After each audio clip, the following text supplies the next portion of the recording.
Hello students, मैं शिल्पी सुमन Sahu digital के online platform पे आप लोग का स्वागत करती हूँ।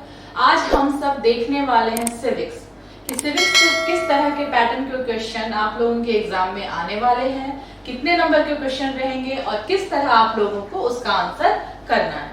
सारे प्रश्नों से पहले जो सबसे मोस्ट इम्पोर्टेंट क्वेश्चन बनता है वो ये बनता है कि सिविक्स आखिर है क्या। आपके मतलब जो पूरा सिलेबस है उसमें सोशल साइंस की जो क्लासेस लगती है उसके अंदर ही आता है सिविक्स। सिविक्स के लिए कुछ अलग से आपकी पाठ्य पुस्तकें तो है, लेकिन जब हम लोग पढ़ते हैं तो इसे पढ़ते हैं किसके अंतर्गत? सोशल साइंस मतलब सामाजिक विज्ञान के अंदर ही हम लोग पढ़ते हैं सिविक्स को। किसके अंदर पढ़ते हैं हम लोग? सामाजिक विज्ञान। मैं ये इसलिए लिख रही हूँ क्योंकि ये जो शब्द है सामाजिक, ये बहुत ही विस्तृत है और इसी शब्द के कारण हम लोग अपने सिविक्स को समझेंगे। सिविक्स मतलब नागरिक शास्त्र। सिविक्स का क्या मतलब होता है? नागरिक शास्त्र, यही मतलब होता है ना। अब एक बात हमको बताइए कि मैं जैसे कि एक महिला हूँ, मैं भारतवर्ष की नागरिक हूँ। मैं ये कह सकती हूँ ना कि मैं भारतवर्ष की नागरिक हूँ, ठीक है।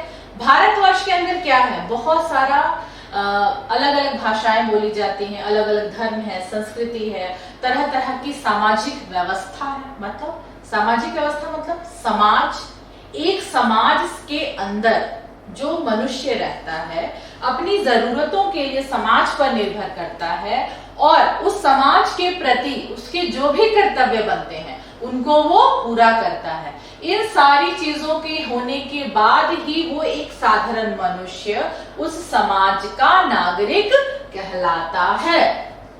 देखिए हमने कितने डिटेल में समझा इस चीज को कि नागरिक शास्त्र पर जाने के पहले हमें जानना जरूरी है कि नागरिक कौन है। हर एक मनुष्य नागरिक नहीं हो सकता, ठीक है। मैंने भारतवर्ष में जन्म लिया है, मैं ये बोल भी सकती हूँ कि मैं भारतवर्ष की नागरिक हूँ, पर इस नागरिकता को साबित करने के लिए मेरे पास प्रत्यक्ष सबूत होना चाहिए, प्रमाण होना चाहिए। जब आपसे पूछा जाता है कि अपना वोटर आईडी कार्ड दिखाइए, आधार कार्ड दिखाइए, आपने टैक्स दिया है कि नहीं आप वो दिखाइए, मतलब आप यहाँ के किस राज्य के नागरिक हैं वो दिखाइए, तो ये सारी चीजें आपसे क्यों ली जाती हैं? एक तरह का प्रमाण लिया जाता है कि हाँ भाई आप भारतवर्ष के अंदर आने वाले इस राज्य के, इस जिले के, इस गांव के निवासी हैं, ठीक है। मतलब उस गांव के प्रति आपके कुछ क्या बोलते हैं कर्तव्य बनते हैं, आपके कुछ फर्ज बनते हैं और वो गांव क्या करता है? वो गांव आपको अपना मानकर वहां की सारी संपत्ति, खनिज संपत्ति, पानी, वायु सब कुछ आपको फ्री मिल रहा है, आपको कोई कॉस्ट नहीं देना पड़ रहा है। आप लोगों से हंस रहे हैं, मिल रहे हैं, सारे लोग आपसे मिल रहे हैं, मतलब आप घर परिवार वहां अपने परिवार को लेकर रहते हैं, सारे समाज से आप मिलकर रह रहे हैं, तब जाकर आप क्या बनते हैं? एक नागरिक बनते हैं, ठीक है। तो हमने क्या जाना कि ये जो विषय है सिविक्स, नागरिक शास्त्र, इसमें हम अध्ययन करते हैं नागरिकों का, कि ये जो लोग हैं, ये जो नागरिक है वो रहते समाज में है, तो ये जो समाज है और समाज में रहने वाले नागरिक, इन दोनों का जो संबंध है वो कैसा रहेगा, संबंध कैसे चलेगा, संबंध को चलाने के लिए जरूरी चीजें क्या क्या हैं और उन चीजों की प्राप्ति ये समाज और ये नागरिक कैसे करते हैं, क्या नियम कानून बनाए गए हैं, क्या सुविधाएं हैं। मतलब हमें पूरा परिप्रेक्ष्य, पूरा जो वास्ट एरिया है सिविक्स का वो देखना है, वो समझना है। इन सारी चीजों को ही मिलाकर हम क्या बोलेंगे? सिविक्स मतलब नागरिक शास्त्र। एक समाज में रहने वाले मनुष्य और इन दोनों के बीच जो संबंध है, inter relationship between a citizen और इट्स सोसाइटी, इस सोसाइटी और इस सिटीजन के बीच क्या इंटर रिलेशन है, वो कैसे उसको कैरी फॉरवर्ड करता है, कैसे आगे चलाता है, किस तरह से जो सिटीजन है वो अपनी सोसाइटी पर डिपेंड करता है और किस तरह सोसाइटी उस सिटीजन का क्या करती है? डेवलपमेंट करती है, मोरल डेवलपमेंट करे, इकोनॉमिकली डेवलपमेंट करे या उसका ओवरऑल डेवलपमेंट करे। क्योंकि आप जब तक अपने समाज में नहीं रहिएगा आप कंट्री का हिस्सा नहीं बन पाइएगा। अगर मान लीजिए आप अपने समाज में ही अच्छे से नहीं रह पा रहे हैं, आप लोगों से मिल नहीं पा रहे हैं, झगड़ा कर रहे हैं, चोरी कर रहे हैं, तो आप तो अपने समाज के लिए ही हानिकारक है। फिर आप सोचिए, आप उस समाज से बाहर जब जाइएगा, उस लोकेलिटी से बाहर जाइएगा, तो आप अपने देश के लिए क्या करिएगा? आप कुछ नहीं कर पाइएगा। क्यों? क्योंकि आप में वो समझ नहीं है, आपने वो चीज नहीं समझी कि समाज से ही आगे बढ़िएगा तो देश में जाइएगा, देश से आगे बढ़िएगा तो पूरे विश्व से जुड़िएगा। तो हमें सबसे पहले बेसिक क्या समझना है? हमें बेसिक समझना है inter relationship between society and the citizen. वही है हमारा नागरिक शास्त्र, वही है हमारा सिविक्स। और इन सारी चीजों को समझने के लिए बहुत सारी चीजें हमें पढ़नी पड़ती हैं, और उनको जब आप समझ जाइएगा तो आप आसानी से समझ जाइएगा कि ये है क्या। ये हमारी सुविधा के लिए, मतलब एक मनुष्य को, एक नागरिक को ये बताता है कि आप जहां रह रहे हैं, आप जिस प्रदेश में रह रहे हैं, जिस कंट्री में रह रहे हैं, उसके लिए आप क्या करिएगा, वो कंट्री आपके लिए क्या करेगी, आप क्या क्या बेनिफिट ले सकते हैं, क्या क्या कंट्रीब्यूशन दे सकते हैं कंट्री में, ये सारी चीजें। और ये जो सारी चीजें होंगी वो कैसे होंगी? बिल्कुल एक नियम से, नीति नियम से। जो सरकार आपके लिए नीति नियम लगाएगी वो नीति नियम आप मानेंगे और उसके अनुरूप ही काम करेंगे। तो यही सारी चीजों का अध्ययन क्या कहलाता है? इन्हीं चार चीजों की जो स्टडीज हम लोग करते हैं उसे ही हम लोग बोलते हैं सिविक्स या फिर नागरिक शास्त्र। और ये किसका हिस्सा है? चूंकि सामाजिक विज्ञान का है तो ऑफ कोर्स ये किससे जुड़ा है? हमारे समाज से। अगर हम एक नागरिक की कल्पना करते हैं बिना समाज के, तो बिना समाज के कोई नागरिक हो ही नहीं सकता। और नागरिकों से मिलकर ही कौन बनता है? समाज बनता है। तो क्या है? ये दोनों बिल्कुल एक दूसरे से इंटर रिलेटेड है। एक के बिना दूसरे के बारे में सोचा नहीं जा सकता और दूसरे के बिना पहले के बारे में सोचा नहीं जा सकता। ठीक है, आपको देखिए सबसे पहले ये चीज क्लियर करनी होगी कि हम पढ़ क्या रहे हैं। जब आपको क्लियर हो गया कि सिविक्स में क्या पढ़ना है, तब आप आगे अगर कोई भी चीज इसमें इंक्लूड करेंगे हम लोग, जैसे आगे हम लोग देखेंगे कि हमारा क्या राइट्स है। हमने पढ़ा भी होगा अपने 8 और 9 में, हमने पढ़ा है कि फंडामेंटल राइट्स क्या है। तो ये राइट्स हमें क्यों मिल रहे हैं? क्यों मिल रहे हैं? क्योंकि हम सिटीजन है। किसके? अपने कंट्री के। तो हमें कुछ राइट्स मिलते हैं और उसके बदले हमें क्या पूरी करनी होती है? हमें पूरी करनी होती है हमारी ड्यूटीज। ठीक है, हमारे जिस तरह हमारे 6 फंडामेंटल राइट्स हैं, पहले 7 हुआ करते थे, अब कितने फंडामेंटल राइट्स हैं? 6 हैं। तो ये जो राइट्स हैं जिसको हम कैरी करते हैं, हम अपने मांगते हैं खुद के लिए कि नहीं भाई मुझे ये राइट्स मिलना चाहिए, उसके बदले हम अपनी कंट्री को क्या देते हैं? कंट्रीज के लिए जो हमारी ड्यूटीज हैं हम उन ड्यूटीज को पूरा करते हैं। तो ये जुड़ा हुआ, ये हमें किसने बताया? ये हमें बता रहा है हमारा कॉन्स्टिट्यूशन, हमारा संविधान। तो ये जो संविधान है इसके बारे में हमने कहां से पढ़ा, हमने कहां से जाना, कैसे बनाया कि ये संविधान नाम की भी कोई वस्तु होनी चाहिए जिससे पूरा गवर्नमेंट चलेगा, जिससे पूरा देश चलेगा।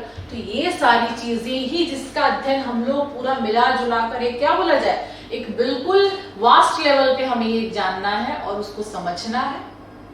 ठीक है, हम लोग देखेंगे आसानी से इस चीज को समझेंगे क्योंकि बिल्कुल भी कठिन नहीं। और अगर आप बिल्कुल इसको बेस लेवल से शुरू करिएगा तो आगे जाकर अगर आपसे मान लीजिए आपने कोई चैप्टर नहीं पढ़ा, लेकिन अगर उससे प्रश्न आएगा और आपका ये बेसिक लेवल बिल्कुल क्लियर होगा कि भाई सिविक्स पढ़ रहे हैं, आदमी के बारे में पढ़ रहे हैं, एक समाज के एक नागरिक के बारे में पढ़ रहे हैं, तो प्रश्न अगर उससे जुड़ा हुआ आएगा तो आपके पास बहुत कुछ आपका खुद का कंटेंट रहेगा। क्यों रहेगा? क्योंकि आप बेसिक चीजों को जानते हैं। ठीक है, तो हमने क्या जाना?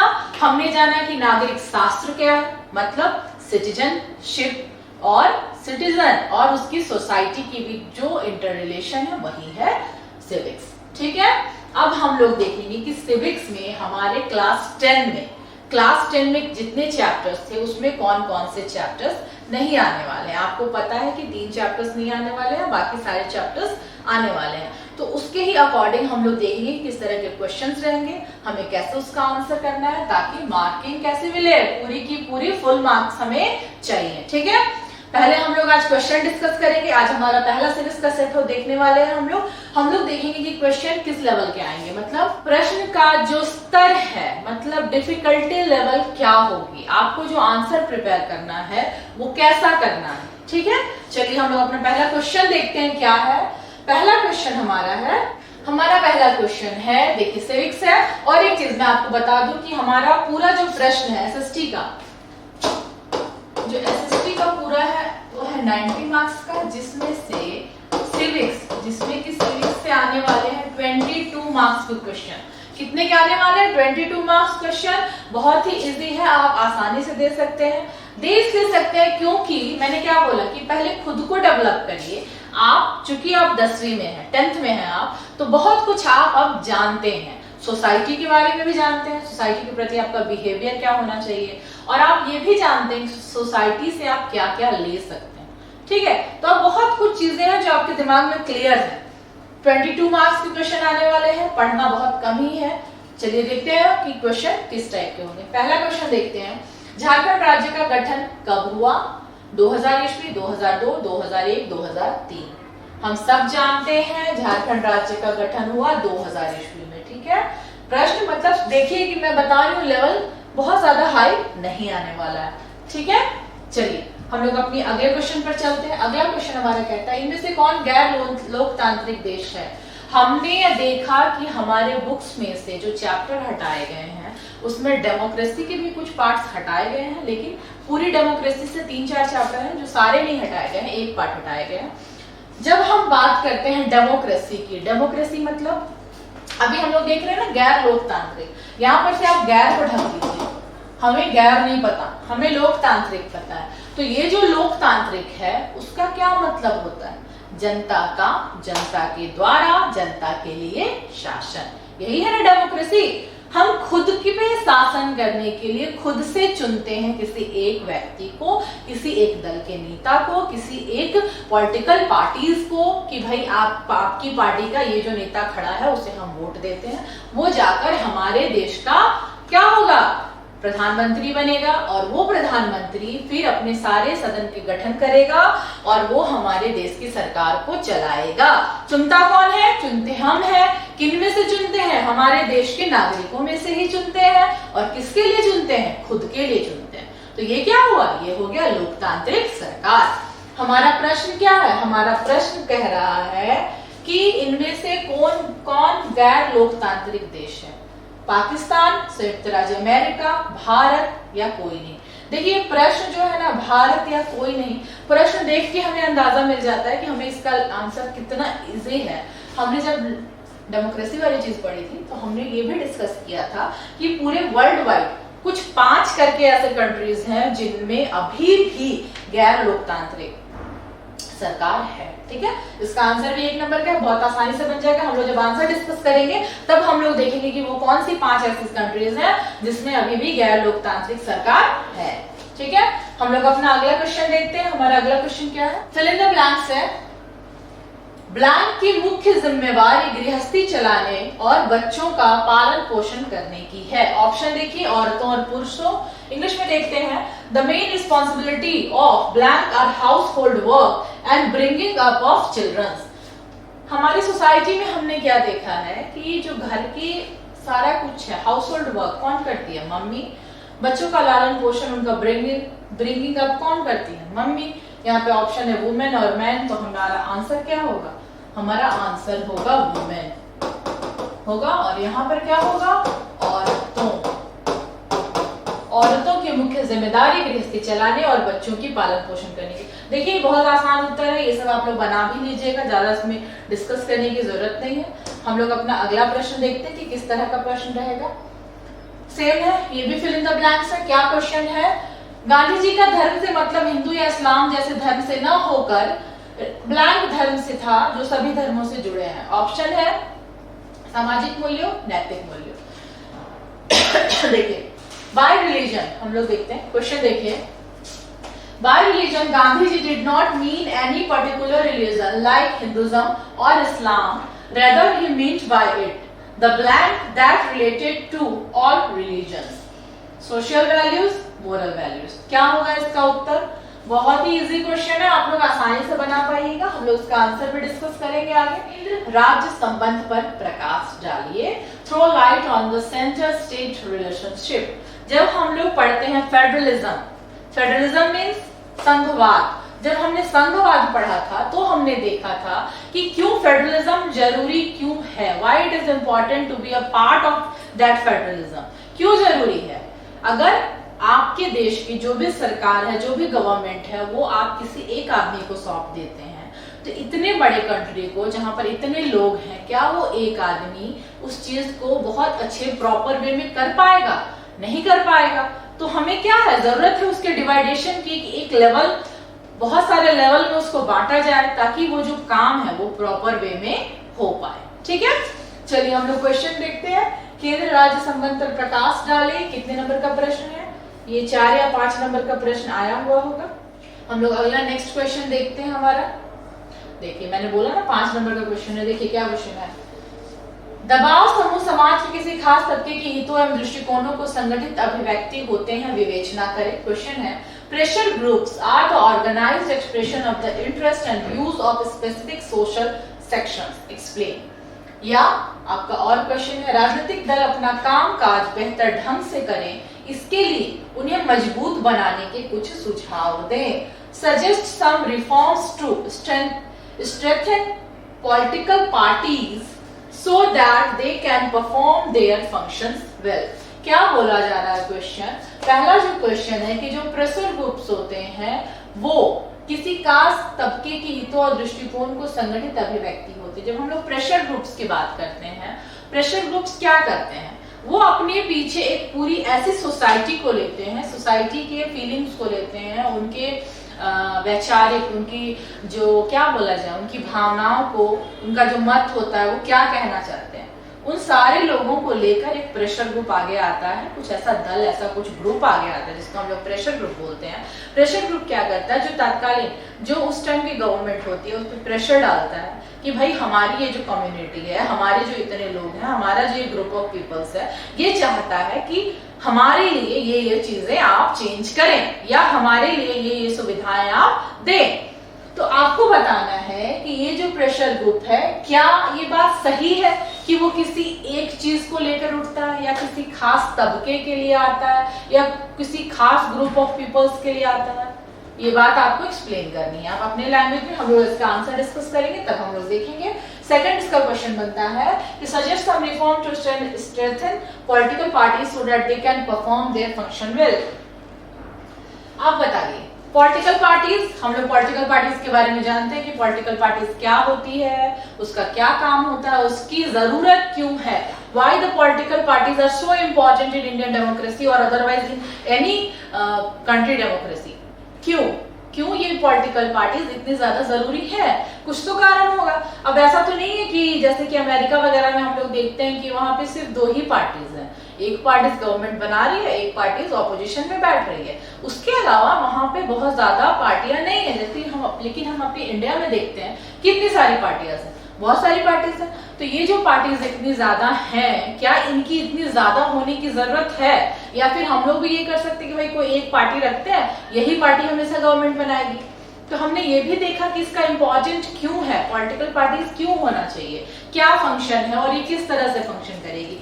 क्वेश्चन हमारा यही है कि वो जो पॉलिटिकल पार्टीज है, वो जो वर्क करती है, वो बहुत अच्छे ढंग से करे। इसके लिए हमें क्या क्या काम करवाना है, हमें क्या क्या ऐसी चीजें, ऐसी सुविधाएं लगानी है, ऐसे कुछ उपाय बताने हैं ताकि ये जो इसका वर्क है, उसका जो लेवल है वो और अच्छा हो सके। ठीक है, 5 मार्क्स का क्वेश्चन है, बहुत अच्छे से एलोबरेट करके लिखना है आपको। और ये क्वेश्चन बहुत आसान भी है, आप खुद से भी सोचिए कि आपको पॉलिटिकल पार्टीज में क्या चेंजेस चाहिए। आपको क्या लगता है कि उनमें क्या ऐसी सुविधाएं हैं जो उनसे नहीं, उनको देनी नहीं चाहिए, क्या ऐसी बातें हैं जो उनमें लागू करना चाहिए ताकि कुछ हमारी जो हमारा जो सरकार बने वो अच्छा बन सके।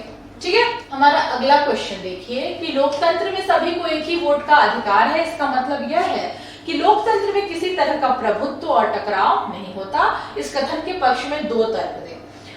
In democracy, all the citizens enjoy the right of single vote. This means that no possibilities of dominance or conflict exist. Give 2 arguments supporting this statement.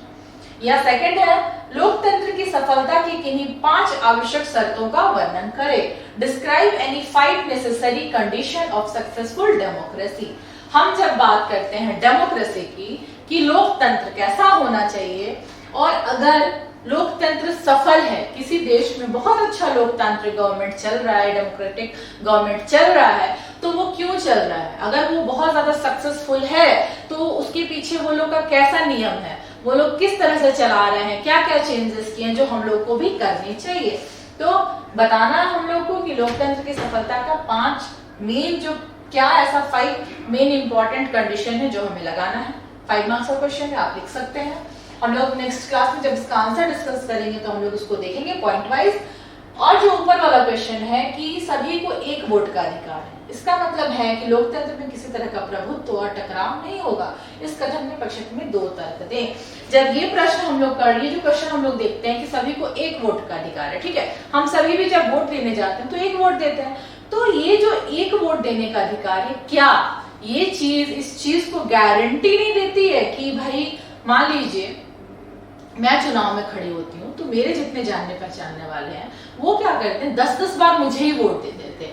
एक आदमी क्या है वो 100 बार मुझे वोट दे रहा है, तो ऐसा क्या होगा, तब तो मैं जीत जाऊंगी भैया। जो बंदा अगला बंदा जो खड़ा है और उसे वोट ही नहीं मिल रहे, क्या कर रहे हैं, उसके सारे जो उसे पसंद करते हैं उसके फॉलोवर्स हैं वो उसे एक वोट ही दे रहे हैं, मतलब 1 पर्सन 1 वोट। और मेरी लिए क्या कंडीशन है, 1 पर्सन 100 वोट, 1 पर्सन 200 वोट, तो जीतेगा कौन, ऑफ कोर्स मैं जीतूंगी।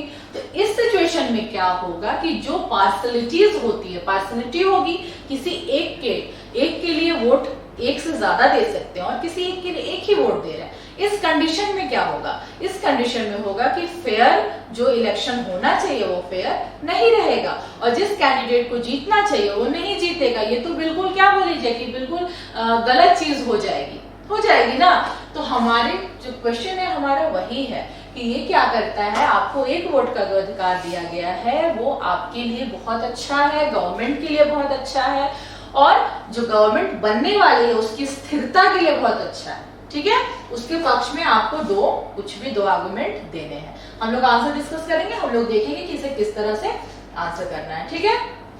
ये हमारा लास्ट क्वेश्चन था। टोटल मार्क्स हमें कितने आने वाले हैं, 22 मार्क्स के क्वेश्चन आने वाले हैं। मतलब हमारा पैटर्न यही चलेगा, हम इसी तरह से क्वेश्चन करना है, सॉल्व करने का तरीका बिल्कुल यही है। मतलब आप पढ़िए चैप्टर को अच्छे से समझिए, देखिए कि उसमें आपको क्या समझाया जा रहा है, आपके जो लेवल है, आपका जो अंडरस्टैंडिंग लेवल है क्वेश्चन उससे ही बनने वाले हैं। अगली क्लास में हम लोग डिस्कस करेंगे कि सिविक्स के प्रश्नों को, क्वेश्चंस को किस तरह सॉल्व किया जाए, आंसर लिखने का आपका तरीका कैसा होगा, क्योंकि क्वेश्चन सिर्फ 22 नंबर के हैं, आप बहुत आसानी से 22 नंबर उठा सकते हैं। हमसे जुड़े रहिए, देखते रहिए कि किस तरह सिविक्स के हम लोग बाकी के भी, अभी तो ये पहला ही इसका प्रैक्टिस सेट है, हम लोग आगे इसके और भी प्रैक्टिस सेट डिस्कस करेंगे और देखेंगे क्वेश्चन का लेवल कैसा रहेगा, ठीक है। चलिए तब तक के लिए थैंक यू।